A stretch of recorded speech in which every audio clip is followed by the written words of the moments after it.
This is Talk of the Devils, the athletic show dedicated to Manchester United. Coming up, we're going to talk about a routine win. I repeat, a routine win for Manchester United against Sunderland. We'll get into all the details on that, including a very impressive debut from Senne Lammens. Has he now confirmed himself as the Manchester United number one moving forward? And of course, it's another dramatic mood shift, isn't it, for Manchester United fans?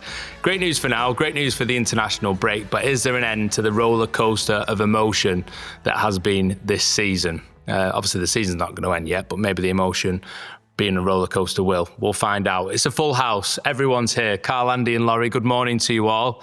A victory of renewal, it felt like, that Sunderland game. Renewing faith in the team, renewing faith in Ruben Amorim, belief in the way that he wants to play. New signings like Benjamin Sesko and Senne Lammens finally looking like Manchester United players, finally been given their chance as well. But obviously, Laurie, one place to start, Mason Mount. I mean, obviously, as happy as he was, as happy as United fans were, as happy as Ruben Amorim was, I was the happiest person in that stadium when he controlled the ball with his left, stroked it home with his right. What a finish. What a celebration as well. I mean, he's kind of got this down to a T where he sort of shrugged his shoulders as if to say, what else were you expecting after his double against Bilbao last season? Do you want us to answer that, Mason? Well, it was his first goal at Old Trafford in the Premier League for Manchester United, wasn't it? So let's hope it's the first of many. I didn't realise that. So he'd only ever scored away before. Yeah, Brentford won it in the Premier League, and then obviously the two against Athletic Club. So, yeah. But the thing is, he has this in his locker, doesn't he? This is what I was seeing, the potential for way before he then got a run of games where he was starting. Just that technique, that kind of edge I think he does have, that ability to make a difference in the final third. Now, obviously, it's a start, or it's sort of embryonic in this this season at least. So yeah, let's see if he can kind of build on that. But I thought it was clearly a notable selection choice from Amorim to put Matheus Cunha on the bench and start Mason Mount instead. Repaid it pretty quickly. I did put his celebration video up on my Instagram, and then he points towards sort of my direction afterwards, and my mum texts me going, is he pointing at you? I was like, Mum, I'm about 100 yards away. No, I he's not pointing at me. He's just pointing at somebody in the stands. But it was a nice moment for him. It set the tone for United. It got there. I mean, it had been a slightly nervous start against Sunderland, with that chance that they had, Traore, sort of Dalot a little bit sleeping. Then United came into it and the goal just gave them that platform, eased the pressure a little bit. Obviously, they added the second. And as you say, in the end, it was a fairly routine victory, although it did require the second half being a kind of safety measure first policy. But yeah, very pleasing for Mason Mount to get off the mark like that. Yeah, that's fine when you're 2-0 up. It's when it's a safety measure taking second half and there's one goal in it and it's tight and nervy, and it just wasn't that really, was it, at any point? Gautam will be happy anyway. He got in touch to ask if you could break down in detail Mason Mount's goal, which it feels like we've spoken about that enough already, so that's good. Well, Brian Mbeumo's cross as well, let's not forget that. It was an awkward height for him. Was he aiming for Sesko? Was he aiming for Mount? Mount took the initiative, no problem. Left foot control, what a touch, and then just stroking it in past the Sunderland goalkeeper who's been very good at saving shots. Nah. Side foot, bottom corner. A little bit scuffed. Yeah, but that's fine. They all count. And it was the earliest Manchester United goal. Sorry, Andy. I love it how Laurie's mum thinks that Mount may have been pointing to him, so he obviously never shuts up about him. So that's a reasonable question from his mum when he's going round there for his Sunday lunch. Do you want sprouts, Lawrence? The thing with Mount, mum, is what it is. So when he scores... I hate sprouts, by the way. All right. Do you want more gravy, Lawrence? I hate sprouts. There you go. It was the earliest goal, Carl, that Manchester United have scored since Amorim's first game in charge against Ipswich last November. Second minute strike from Marcus Rashford when we thought that everything was going to click instantly and it was a brand new dawn for Manchester United. Yeah. Actually, the first goal that United have scored in the Premier League in the opening 10 minutes since January 2024. So it's been a while, despite the fact that they have seemed to try to start games fast this season. That's the best they've been at making it count, isn't it? Absolutely. And yeah, it's been a while, I think, can sum up the majority of that game. It's been a while since Manchester United had a goalkeeper who confidently claimed the cross. It's been a while since Manchester United attacked with pace and precision, and it's been a while since they defended well and kept a clean sheet in a way you're going, you know what, this second half's kind of boring, but I don't mind. So good, refreshing, 3 points at a time where you desperately need 3 points, clean sheet, goalkeeper looks assured, your striker's off the mark again, getting another goal as well, no apparent injuries, and then another team that also plays in red also lost their game in the evening as well. So I left the pub a slightly happier man on Saturday night than I was on Friday. Good this, Andy, isn't it? Yeah, it is good. You know, if United win the next game, they're 2 points behind a team who play in red from Liverpool. It's good. Imagine if United wouldn't have beaten Sunderland, the mood would have been completely on the floor. But this Manchester United team, win one, lose one, win one, lose one, win one, lose one. And I think it's interesting that Ruben Amorim, he's actually been unhappy with elements of 2 of the 3 wins at Old Trafford. And yet, first half against Burnley, first half against Sunderland, and the start against Chelsea, United were excellent. Absolutely right to pick out the goalkeeper's debut, the cheer when he came out and claimed a high ball with authority. Sunderland have had a very good start to the season. Ruben Amorim's system gets absolutely hammered, sometimes with good reason, but Sunderland were so confused by it, they had to change their own tactics. The league table is still finding its feet, and Manchester United are in a better position than a year ago. I just looked at exactly a year ago, because we went off to do that mountain climb. We played at Villa and got a draw, and all the talk was about Ten Hag going. So I think we can be a bit more glass half full.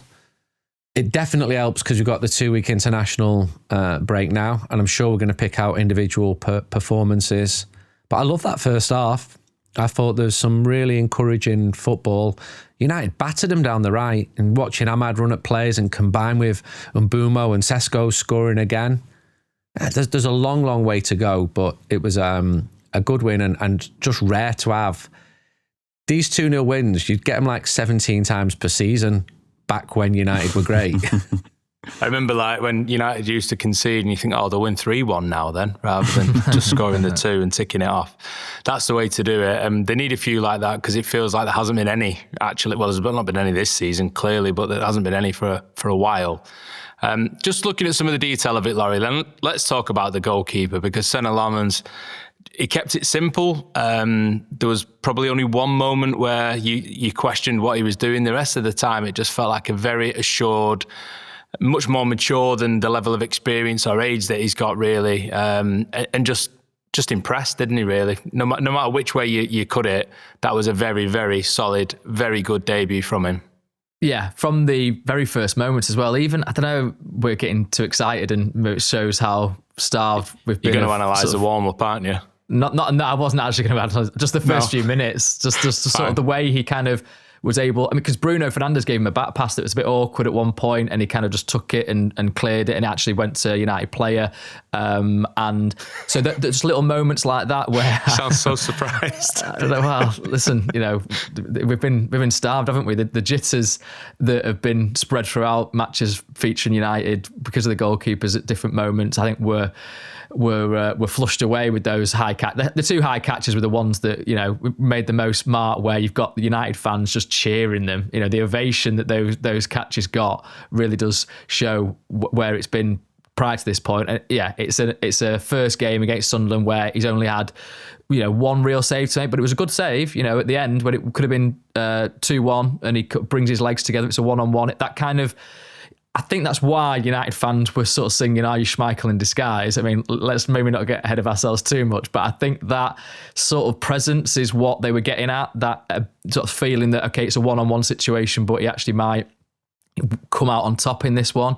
As you've alluded to, the sort of hairy moment was when he came out and Bruno Fernandes and him had a bit of miscommunication, it felt like, and maybe on another day, Bertrand Traoré gets a foul there rather than a booking, and you've got a little bit of a decision to make. There was another moment actually where there was a long ball through, and again wasn't exactly sure whether to come or go, and then he came and he kind of sort of cleared it into touch, but it was fine, really. And yeah, I think certainly they relied on him in that second half for the sort of long kicks to just bypass any kind of press, get it long. You've got Sesko, who was doing really well, sort of winning a lot of high balls. And I don't know if you were aware of this really good stat that I found out. 33 long passes from Senne Lammens on Saturday. The double, there we go. You're looking at, Ian's got his phone up, he's ready, he's primed. If I was going to bring read it out, Laurie. Sorry, mate. Go. Sorry for stealing your thunder. It is your work, so. Okay. Well, it was actually Connor, our data guy, who found out the stat. I asked him to, but he came back with it straight away and said it's more than double the next most long passes by a goalkeeper this season, more than any last season. I think the most was 24 against Newcastle, so 33 this time. So anyway, the point being, I think United just decided to take that mature approach, didn't they, second half? The biggest difference that you wrote was that it went from 8 times against Brentford to 33 times against Sunderland from one match to the other. That's a huge change. Yeah. And I think that's what Amorim's getting at in his post-match analysis, where he's saying, this was something more professional, second half. Maybe it's not for everyone, it's not for every game, but I think in the circumstances, as Andy's touched on, the pressure that would have been on Ruben Amorim had United not come away with a victory here would have been immense. So you can understand them kind of going for making sure the result is secure, first of all. Yeah, Andy, how do you feel about this? Because, a more direct approach can be sneered at, and Bolu Watife's got in touch with us to say it feels like people treat playing out from the back as proper football now and look down on teams that go more direct. United seem to have been going longer more often this season. How do you see that? I mean, are we bothered if they win 2-0? No, I'm not. Absolutely not bothered if Manchester United win 2-0. It's only one game, but it was a really encouraging debut. But some of his kicking under pressure was accurate. It was pleasing to see. He has been brought in to be Manchester United's number one goalkeeper. It just may take some time to get to that point. Are we not at that point now? Well, he's played one game and he's had a very good debut, and you would expect him to start at Liverpool, but it's a position which attracts so much scrutiny. If he does well at Liverpool, brilliant. If he has 12 decent games, then people will be like, this is the find of the season. But he's played one game. I'm told that he's training well, but I've also been told that it will take some time to get to that point. So I'm not watching him training. I'm not making the decision. I love the idea of a 23-year-old being properly scouted and recommended and coming in, because the alternative was Emi Martinez, and there were people in the Manchester United dressing room strongly pushing for Emi Martinez. People of his nationality, granted, but I like the idea of building a foundation for the future with younger players. Ideally, Premier League proven. That's not always going to be possible. But the two players we're focusing on here are both very young, Sesko and Lammens. They're not Premier League proven. And they need games like this for confidence, because so many United players have crumbled with the pressure that comes. And they can now just have 2 weeks now. Not saying where they relax, because there's always pressure.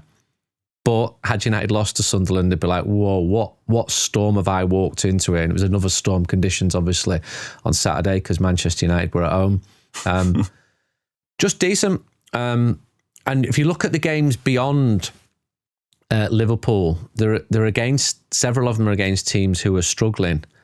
It was put to me a few weeks ago, United's problem last year wasn't the defence, it was the number of goals scored. So United's defence conceded a similar number to Villa, who I think were 6. United's defence has conceded too many goals this season, more than any in the top 14, I think. So it was really important to get that clean sheet. We're not used to the clean sheets. And Carl's point about the second half being boring, absolutely right. But just end the game now, because it's so many games where even teams at the bottom of the table, surge back against Manchester United. And we had a couple of moments against Sunderland, didn't we? There was a penalty appeal. So if there's a confidence, it's still fragile among the players, among the supporters as well. Yeah, the little things went in United's way, didn't they? I say little things, they're probably big things if they'd gone the other way. But, the VAR decision overturning the penalty, the incident with Fernandes and Lammens not resulting in a Sunderland goal or a more major incident, it felt like the luck was on United's side. Carl, in terms of the debate about direct or not, do you think this is a sticking plaster for Amorim just to get through this period now, or do you think this is something that United could work towards more often? I can't really tell you that with any confidence till I see him play football again. I think I was in the Upper Stretford for the game on Saturday, and I think one of the changes tactically, other than kicking long, was the placement of the two 10s. So Mount and Mbeumo played more central. So instead of it being a 5-2-3, it was maybe a 5-4-1. And I think that just gave a little bit more resilience when they were out of possession. They also seemed to press a little bit in a 4-4-2 as well. And these are things we've seen Ruben Amorim line Manchester United up in the past, but they're also things that he's deviated away from for reasons that I cannot properly explain. So it remains to be seen if whatever method we saw against Sunderland was just that was us playing against Sunderland because we believe they're very good in certain areas and we want to nullify that, or if that's the technique he wants to do going forward. I think if you look at Liverpool right now, there is space behind the fullbacks. So kicking long, getting Lammens to get Mbeumo, Diallo to go into that space and hunting, that might work. And I think it was, as Andy said, I think it's a compliment that United started the first half so well. Sunderland changed shape before half time. They had to go to a back three. I think Arthur Masuaku did not enjoy having to mark Amad Diallo at all. And I think Amad played better because Mbeumo was pushing central. So when he wanted to cut inside, the avenue was there rather than Mbeumo and that sort of overlap that we've seen 2 or 3 times in the past. So, yeah, 2 or 3 good methods. I think 2 or 3 of those methods will be repeated against Liverpool because of where Liverpool's current weaknesses are. Couldn't tell you if he's going to keep it up against Brighton. Yeah, Laurie, you compared it to when Erik ten Hag switched it up when there was issues building up from the back with David De Gea, and he was instructed to kick long. I think against Liverpool actually. Yep, third game of Ten Hag's reign. Yeah. So, what do you think? Is this just a short term thing, or do you think if it works and if United find results playing this way, could actually be a more permanent shift? I think it'll certainly be a weapon that they'll go to frequently, because you look at the way that the key moment I would say against Chelsea happened. It's Bayern kicking it long, it's Sesko flicking it on, it's Mbeumo running in behind. You had that quite a lot actually. Mount and Mbeumo both sort of looking for those second balls and flick on. Like I say, I think Sesko showed against Sunderland that he's got that capacity to his game. He was quite strong, I thought, on the ball and some nice touches. So hopefully that just continues to develop, and then that becomes a much more reliable outlet, because we saw last season with Rasmus Højlund, it wasn't really, was it? He was finding it difficult to wrestle against other central defenders, whereas this had a bit more success to it. And to be honest though, but they were, in that first half, they did pass the ball quite nicely. I mean, I think Mount's goal was at the end of an 18 pass sequence, which I think I saw on Match of the Day saying it was the joint most by a team in the Premier League this season. And then there was a moment that I noticed, sort of 20th minute, something like that. I mean, you can still see there's elements to this that aren't quite working. I mean, maybe this is a bit unfair on Dalot because he was playing left wing back rather than his usual position. But you had Amorim sort of screaming at him to engage. I think it was Hume that was progressing the ball, and Dalot was kind of sat next to Shaw really, and you had 2 of them not really doing anything. But in the end, Shaw won that ball.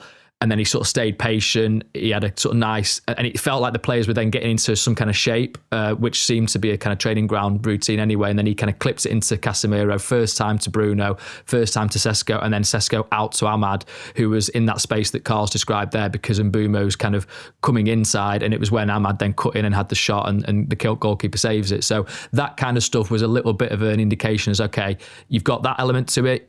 Maybe you can go doubt as well. That's obviously what United need. They need to have flexibility. They can't just have one way of playing. We saw a long throw from Manchester United, and it got a goal. I think this is also long throw Dalot. Yeah, there you go. On the opposite side. I know. I think it's reflected just of Premier League trends as a whole. We are seeing more Premier League sides play long, kick long, and the second balls are becoming really, really important. So it's quite funny. I think United did to Sunderland what Brentford did to United the week before, of just, we're going to bully you. And it was nice. It was nice to be the bullies, at least for one weekend. On long throws, does anyone remember Manchester United scoring from a long throw before?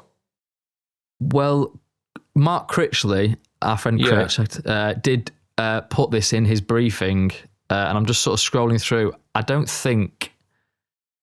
Well, in his briefing, he said that United hadn't done it in the last couple of seasons. I think it only went back as far as that. I don't remember them ever scoring from a long throw. So if anyone does remember United scoring from a long throw, directly from a long throw like that as well, let us know, because I cannot remember them ever doing that. It did before. rely on a bit of good fortune, didn't it? Like they always do, though, don't they? They always do. That's the point of them, really. I know a little bit, but it'd be great if it was like a United flick on and then a United play. I mean, it was a good finish by Sesko, It was like he had to be quite sharp to kind of... I know it was right in front of the goal and all that, but he did have to beat his man to it and, be they're the types of goals that you want your centre forward scoring, aren't they? They don't have to be wonder strikes all the time. Let's talk a bit more about games, hasn't he? And there's been about 10 yards, distance combined for where he scored the goals from. That's good. That's fine, isn't it? Yeah, exactly. That's the pleasing stuff on the shot map.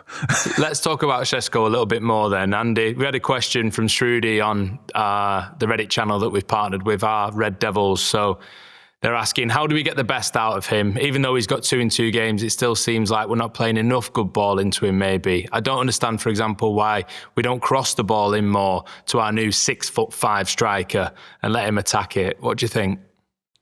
So why did United buy Sesko? One of the reasons it was he's considered to be better in the air than Højlund. Why did United make a big push for this over a midfielder, for example? Another one of the reasons was that they thought he had clean feet and he read the game very well. And I think we could see evidence of 2 of those 3 factors against Sunderland. I thought it was encouraging to watch him play, and he's scoring as well. So you're not getting into the realms of he's played 8 games and he's not scored any. He's scoring.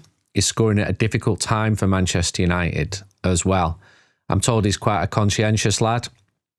He's settling in well at Manchester United, and to score at Old Trafford, to do it in the Stretford end, he got in the right position in front of the goalkeeper, but I also saw him dropping deeper, drawing Sunderland players in, freeing up other players, which is a sign of an intelligent centre forward. And United did a lot of diligence on Sesko before signing him because he cost a huge amount of money. They try and do it on all the players. It's not always possible, because sometimes if you're panicking towards the end of a transfer window, you might lean in on the manager a bit more, and he might say, I've had this lad at a former club. But with Sesko, as we spoke about numerous times on this podcast, he's long been on Manchester United's radar. So I think he's had a decent start in difficult times for Manchester United. There's some really nice combinations with Mbeumo as well. They play, I'm told got told to play closer together. And you can see that even when Manchester United are countering, they're actually quite close together. And then you've got Ahmad or one of the wing backs really stretching the pitch out, and can do that at a pitch like Old Trafford. So these are all encouraging signs for me. And he's still a young player adjusting in an extremely difficult league against a Sunderland team who've a lot of good players there. You're watching Granit Xhaka and he can ping the ball about. Traore was difficult, not that Sesko was marking him. So encourage him. Good. Keep it going. Yeah, one thing that's standing out to me in these conversations, Laurie, Mbeumo is mentioned every time we say something good about this team. He has become already a very important cog in this machine, hasn't he? Yeah, I mean, I just really love watching him play. I think his touch is pretty immaculate most of the time. When he gets his shot away, usually he tests the goalkeeper, although there was that one in the first half where he should have done a lot better. He kind of just got it under his feet, didn't he? And then I don't know what he was doing. But usually he draws a decent save at least. So gets it on target. He probably should have had more goals, shouldn't he? I think he's got 1, hasn't he, so far? That one against Burnley, which was nice, sharp movement to anticipate Dallow's cross. Got the assist against Sunderland. I think he's been really good, and he seems sort of made for this kind of stage, really. He seemed pretty calm and composed with it. I think he looked a bit pissed off, actually, to get taken off later in the game, because I think he maybe sensed that there was an opportunity there, and it's 1 game a week, right? So he's been doing this for Brentford. He plays quite a lot for Brentford, doesn't he? I know he's had a couple of injuries, but I just think he seems to unlock quite a lot of what United could do, and I do think that partnership with Ahmad, if it gets right, you've got a real opportunity there, because in the end that then makes the formation a lot more of an attacking one than if you have 5 kind of customary defenders, really. So you've got 2 players there that can hurt teams on the right side, and I think Mbeumo's been great so far. Question we've had from Brian, Carl. It relates a little bit to Sesko and Mbeumo in some ways, because these are the 2 positions that Joshua Zirkzee could well be used in. He said, what do you think this season will look like for Joshua Zirkzee? I'm a big fan of his, but I can't see him getting many minutes, given now we're already out of the Carabao Cup. And it's only been a few minutes as a substitute across the board for Zirkzee so far, hasn't it? Yeah.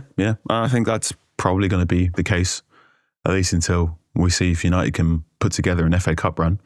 I remember last season, Ruben Amorim saying Zirkzee had developed and improved, but he believed he needed to be more selfish in front of goal. And I think at a time where United just need wins by hook or by crook, they're going to have to go with their strongest 11, as close to their strongest 11 as possible. And at the moment, that seems to be a team that involves Sesko up top, Mbeumo somewhere, and probably Mason Mount. Do you reckon? Vicuña. I think so. I mean, we've spoken before about how so many different coaches have loved Mason Mount. And it's not just because... And journalists. And it's not just because of his ability to trap a ball with his left before shooting it, right? But also because of what he does in out of possession, right? He does the running of 1.5 football players. So if your defensive scheme is still coming together and it's a little bit awkward, Mount's running and his appetite and ability to do the running and cover space for someone who perhaps hasn't been well drilled on what they're supposed to do, that can paper over quite a few cracks. And I think that's probably why Mount started so much at the start of the season. I also think that's why Erik ten Hag tried starting Mount with that 4-2-4 in a previous season as well. Coaches like Mount because he can allow you to cheat a bit. And I think, he might be in competition with Cunha and indeed Zirkzee for one of those 10 positions right now. Yeah, that's definitely a situation to keep an eye on. So, Manchester United then, unbeaten in 24 Premier League matches against promoted sides. They've won 21 of those games. And I can now say as well that we have 3 Premier League wins in a row at Old Trafford for the first time in over 2 years. And if you fancy celebrating with us, well, you can come along to Talk the Devils live. There's just a few days left now to get tickets for our shows in Dublin and Cork. Belfast is sold out on October the 12th, but Dublin, Vicar Street, October the 13th, tickets still available. Cork at the Opera House, October the 14th, tickets still available for that as well. All the details on how to buy them are in the show description. Manchester, November the 10th is sold out, but then there's London, where there's still tickets available. A little bit longer to get those, but not many left. Soho Theatre at Walthamstow on November the 11th. We'd love to see you there. So going good for the men's team, going good for the women's team as well, to be fair, Carl. It was only a draw against Chelsea on Friday night at Leigh Sports Village, but it keeps United around the top end of the WSL. It's the first time that Chelsea had dropped points since March as well, so it shows how important that result could be to Manchester United and the rest of the league, to be fair. Awful conditions. If you thought Saturday was bad, you should have seen Friday night. But a 1-1 draw, Anna Sandberg with a screamer, and more positivity ahead of a big week for United because the Champions League starts this week. Absolutely. It's they've dented Chelsea after so many matches where it seemed as if Chelsea had them at arm's length. League position, okay, they're not in the top 3 at time of writing, but they're only 2 points off the top. Only 2 points, yeah. And the qualities there are known in that this United team are defensively stubborn, resolute, robust, however you want to call it. Jess Parks really, really dovetail well with Ella Toone already at the start of this season, and Melvin Mallard's playing well too. So 4 goals for Mallard. I think it's 2 assists apiece for Ella Toone and Turland. So there's no sign of any Euro international trophy hangover, which is good. Yeah. Looking forward to seeing what they can do in the Champions League. Yeah, big night on Wednesday, certainly, Andy. United take on Vålerenga Norwegian side who are currently 4 points behind Brann in the top flight over there. They're 22 matches into their league season, to be fair. And obviously United beat Brann to reach the league phase of the Champions League as well. So, whichever way you look at this, it's where United have been trying to get to, and it'll be fascinating to see how Mark Skinner's side get on. Yeah, we had a very encouraging start to the season now, and it's a big deal in Norway. You saw the crowd for the Brann game against Manchester United. I think it was 16,000, far more than was at Lee Sports Village, which should become a fortress for Manchester United. I know some of the games are being played at Old Trafford as well, against more illustrious names. But Vålerenga are I'm going to annoy half of Oslo here, but they're the biggest club in Oslo. They're really well supported. You said it. Manchester United have played Vålerenga lots of times. Maybe I should be taking this back because I'm actually going to Oslo in a couple of weeks' time. But they're a huge club, and their women's team has been successful. So this is the moment where Manchester United fans can enjoy playing Champions League football. I think it's realistic and should be the objective to qualify from this group. And despite the turbulence sometimes around the women's team, but around the club in general, I think the women's team have done really well. I look forward to your trip to Oslo and finding out the feedback on that particular take, Andy. But good luck to Mark Skinner's side on Wednesday.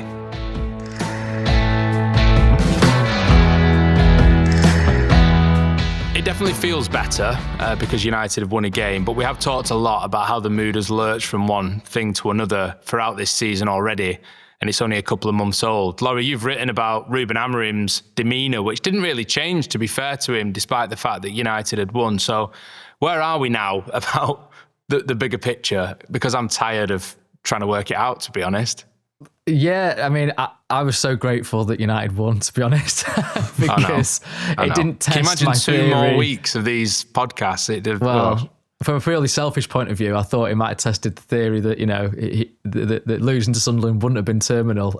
So anyway, we don't have to cross that bridge. Maybe that tells people how precarious the mood is, or the moment was, Well, as you sent to me, sort of putting that out there was accused of being rage bait, which I thought was interesting, that a manager not being under pressure or not being one defeat away from the sack would be rage bait. But obviously that was my information. That's where we are. They didn't lose. They won. So we can hopefully have a fairly calm international break. But yeah, Ruben Amorim certainly does not shy away from giving us candour, even in moments of victory. So I just thought it was interesting after the game where it was sort of posed to him, is it actually now a little bit frustrating after a win like that you've got the international break coming up?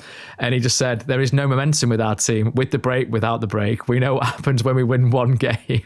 So, not trying to tap into any kind of sense of optimism necessarily. I think his point is, he knows the reality. He knows what he's seen for a year. He knows his own sort of status and what this all means. So I think he kind of wanted to bring just that realism to it all.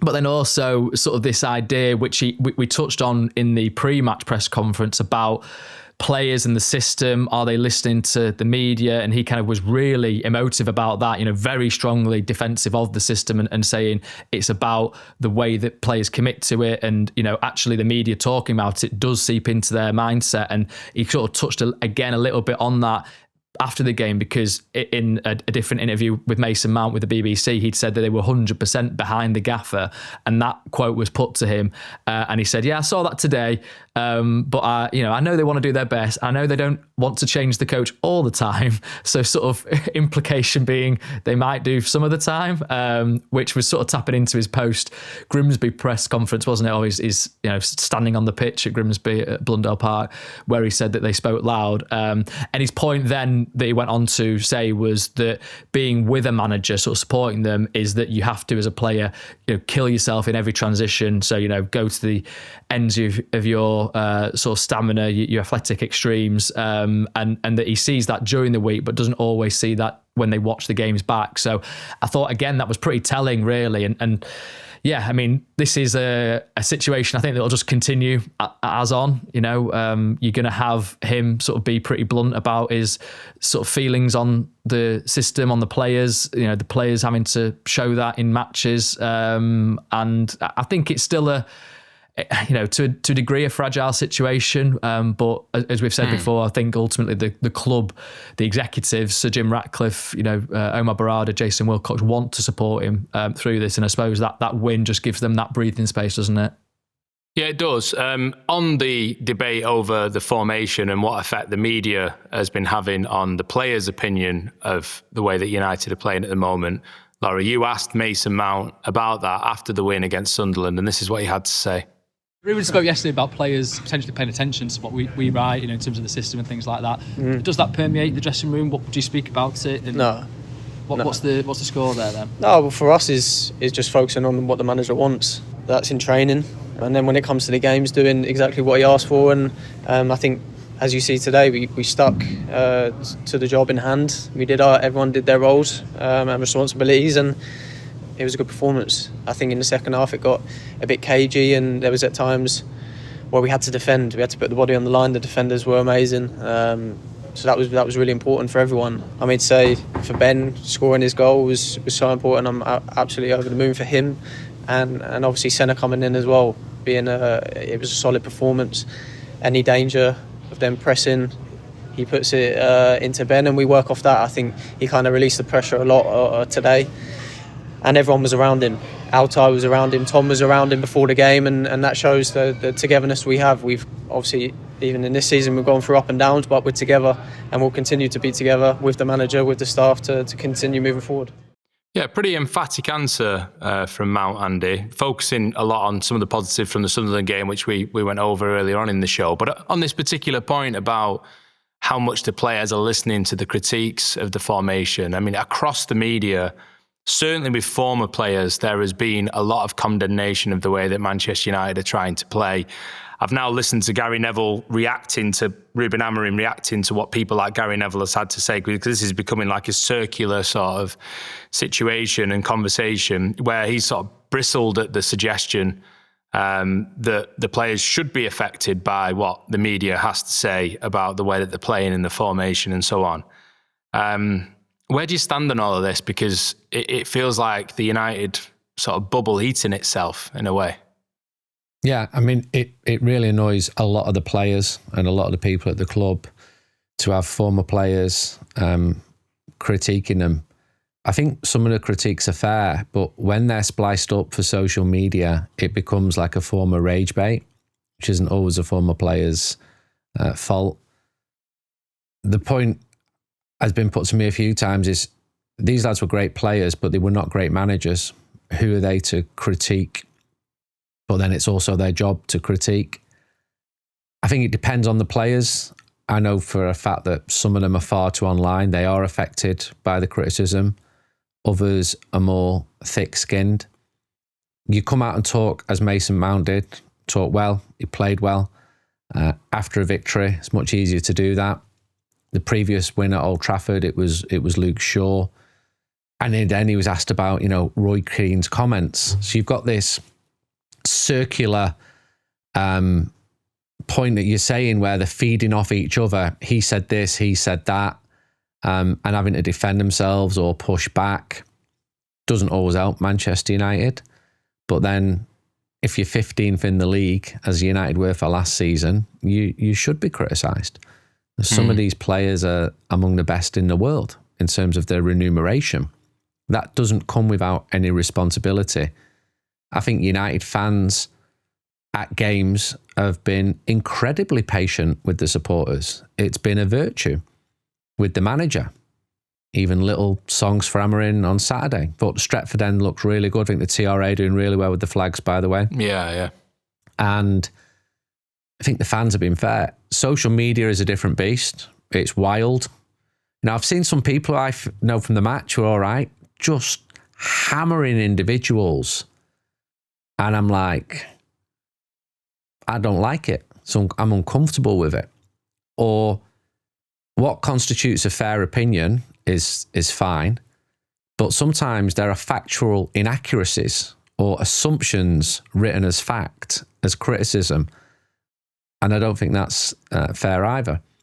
I think at the games, I've seen Rangers this weekend where there's clearly a massive toxicity around their ground. They've just sacked the manager, Russell Martin.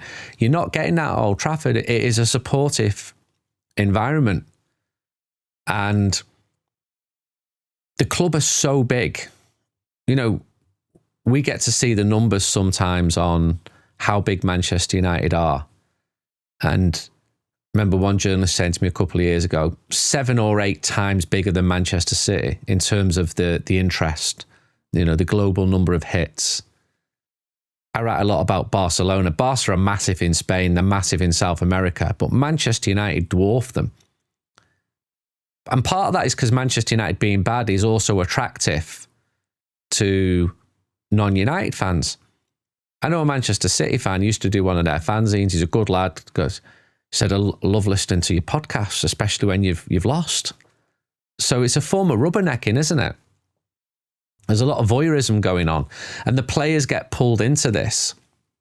And it can be a really unhelpful and poisonous environment where sometimes I thought with Ruben Amorim, it's not fair for any human to be working in this environment. There is no magic answer where somebody can come in and just suddenly start succeeding.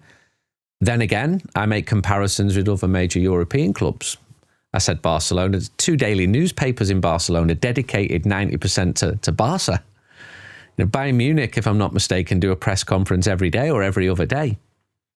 So Amorim is praised for his communication, but then that brutal honesty doesn't always help him because he leaves himself exposed.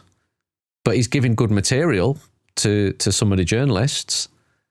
You can say anything when you're winning. Well, when you're not, it just becomes much more difficult. The familiarity starts to breed contempt. We saw that with Ole Gunnar Solskjaer, where people are just sick of hearing the same excuses, as they put it, that they demand change. I think we're at a really interesting point with Amorim, because I spoke a few years ago about losing the moderates. I think the moderates have been lost, and yet they don't make the decision as to whether he gets sacked or not. So you've got to suck it and see. Now, they're still going to carry on going to games. They're still going to carry on supporting him. There might be a point where they turn around and go, I've got to hold my hands up. I hate that. But then if you start winning, then it should be the club who get praised for sticking by him, because loads of clubs would have got rid of him. Yeah, I find this element of the conversation fascinating, because I do feel that a root of a lot of United's problems in some ways is the fact that, like, if it's bad, it's inescapable. Like, we contribute clearly, so it's almost hypocritical. I think we're pretty sensible. I think we're pretty sensible in. We do try to be, and I can honestly say we've never had a conversation before coming on the podcast about who to circle on or who to circle in on, or we've never ever been at a point where we said, right, now's the time to do this because that'll get traction. And it's always just more about trying to reflect the conversation around the team, bring the insight that we've got on it. But undoubtedly, you also have to back it up in real life, Ian, which is important.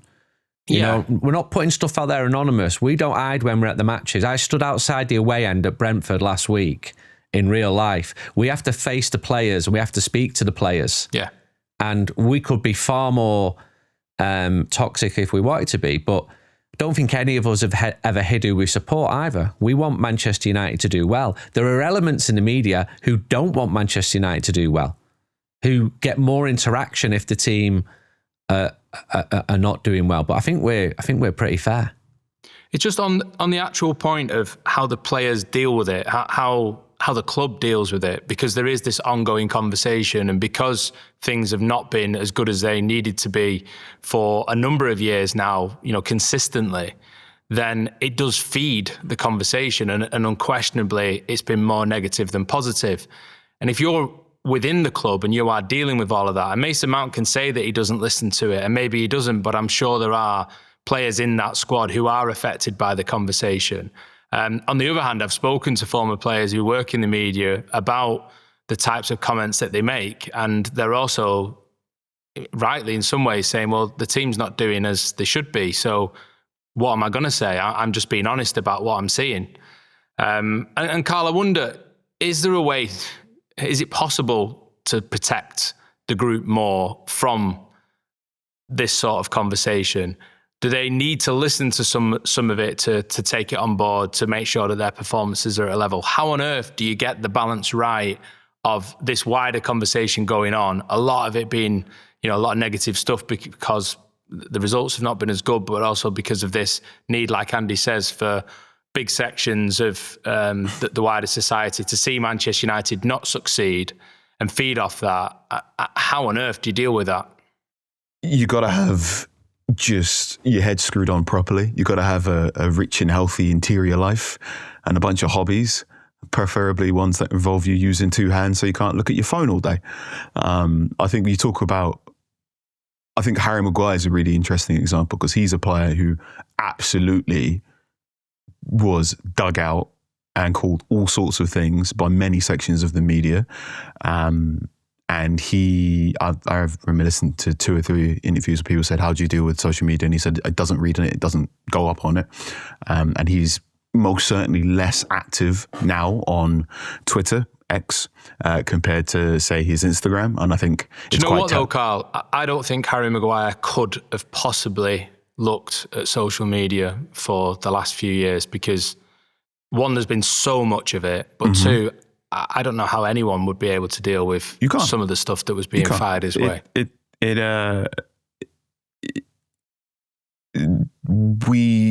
mean, in the last 20 years, we've gone from laughing and pretending cyberbullying isn't a real thing to a society going, oh, well, actually, this is really, really concerning and dangerous. And I think the level of scrutiny and meme fodder Manchester United players can be subject to, I wouldn't wish that on any person. I think this idea that just because you earn £100,000 a week, you're somehow not a real person and therefore you're fair game for people to make comments about the way you look, the way you speak, the way you dress. I don't really go for that. I think the way Maguire's handled stuff and the way Maguire's spoken about it has been really, really interesting.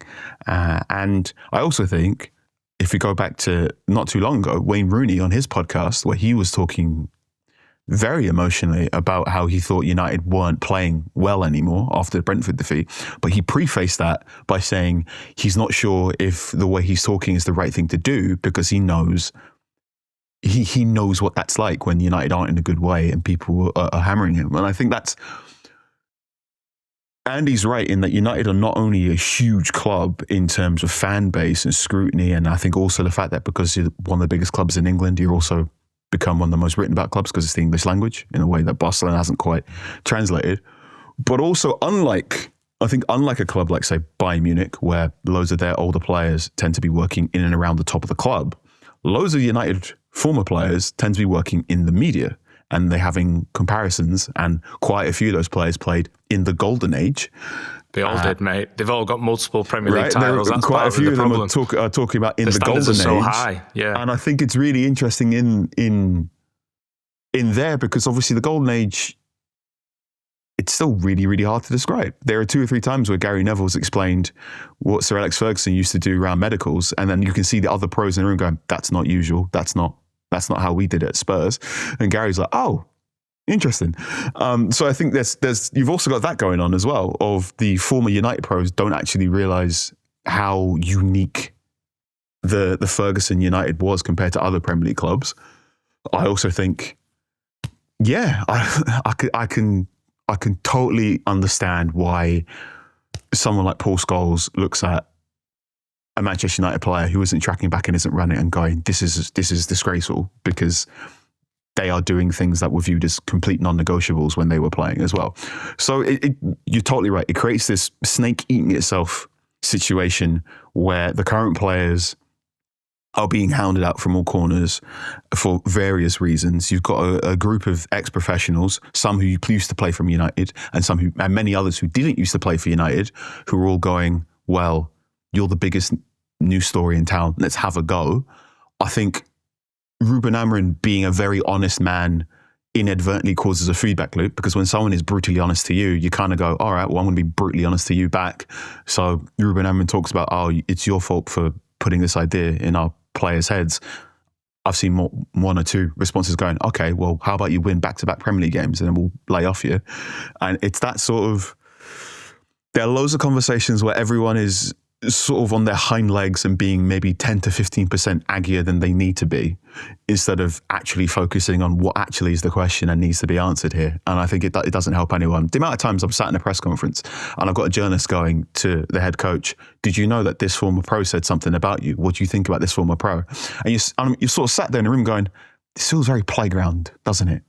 He said that he said you can't defend set pieces. Ooh, all right, come on. Let's get on with some actual games here. Laurie, I'll give you the last word on this. I mean, Neville compared it to when Alan Hansen sat on Match of the Day and said you can't win anything with kids. And he said there was huge pressure on them when they first came into the Manchester United first team environment because of comments like that. Is it comparable? And how do you think this current team can possibly cope with the conversation? Yeah, it's probably a good comparison, actually. I suppose you had Sir Alex Ferguson in a much stronger position of strength even at that point, 2 Premier League titles in the bag. And he had that incredible strength of personality that then transmitted through his players that this would work, or this was the right decision. I think the issue you have at the moment is you have got a manager who at United hasn't done anything to show that this is going to work. He's trying something new. And so therefore you are getting justifiable questions about whether the system is a problem.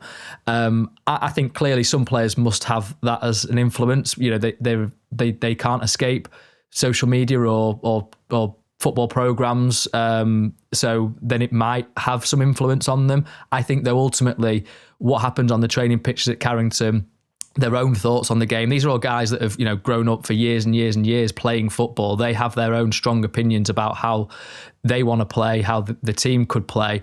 So I think any kind of decision on the system will come from them ultimately, which is what Mason Mount is touching on. But I do also agree with what Amorim's saying, in that it can have some kind of influence. I do think there will be players that are thinking, is this the right system? Just because you look at the results, you look at the way some of them have played.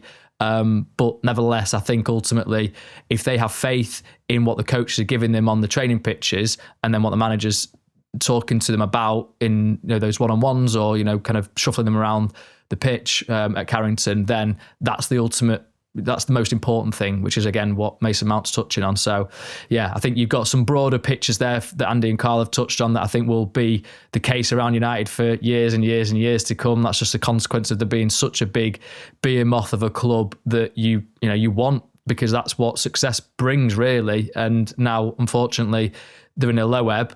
It is very hard to come through it. I think you do have to have incredible steel about you to just keep going with your football playing career and not be influenced by all the external noise. But I think I can see on both sides why this is the current situation.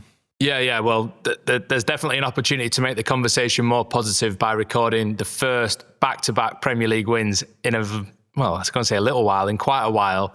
The other side of the international break, away to a Liverpool side who have now lost 3 in a row in all competitions. But we'll talk about that next week. We'll have a breath for the moment. There's not been many opportunities for that just of late. But thank you for your company. Thanks for listening and watching along. Carl, Andy and Laurie, thank you for being with us as well. And we'll see you on the next one, which will be a mailbag episode, audio only, coming your way as an extra show a little bit later on this week. And then we're back Thursday as well with our normal show on YouTube.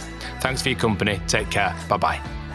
Thanks for watching this episode of Talk of the Devils. Don't forget to hit subscribe if you've not done already. Like the video and also get involved in the comments too. And click the bell to make sure that you never miss an episode with myself, Andy Mitten, Carl Anka and Laurie Whitwell. There's also our social channels at TOT Devils on Instagram, X and TikTok. Thanks for watching.